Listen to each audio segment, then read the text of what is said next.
Hello మామ, నమస్తే. ఈ తాళం చేయి పట్టుకొని నేను ఎటు వెళ్తుర్రు అంటున్నావా? ఫైనల్లీ బంధంపల్లికి వెళ్ళాను, మా అన్న వాళ్ళ ఇంటికి అయితే వెళ్ళాను. సో యాక్టివా 4G బండి తీసుకొని అయితే నేను ఎక్కడికి బయలుదేరుతున్నానంటే, సో చూడండి నేను ఎక్కడికి బయలుదేరుతున్నానంటే బైక్ మీద అయితే బయలుదేరుతున్నాను. ఎక్కడికి బయలుదేరుతున్నానంటే సో షోరూమ్కి అయితే బయలుదేరుతున్నాను. బండికి అయితే ప్రాబ్లం అయితే ఉన్నది. సో షోరూమ్కి అయితే తీసుకెళ్ళాలి. బైక్ మీద అయితే వెళ్తున్నాను. బండికి ఏం ప్రాబ్లం ఉందనంటే వెనకాల పెట్రోల్ది ప్రాబ్లం ఉంది. డోర్ అయితే ఓపెన్ అయితే లేదు. మీటర్ ప్రాబ్లం ఉంది. మీటర్ అయితే ఓపెన్ అయితే లేదట, అంటే స్పీడ్ మీటర్ పనిచేస్తలేట. వెనకాల సీట్ ప్రాబ్లం అయితే ఉన్నది.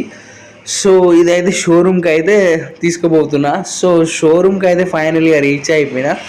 సో షోరూంలోనూ అయితే కొత్త వెహికల్స్ అయితే. వీడియో మీకు నచ్చినట్లయితే లైక్ అండ్ షేర్, సబ్స్క్రైబ్ చేసుకోండి.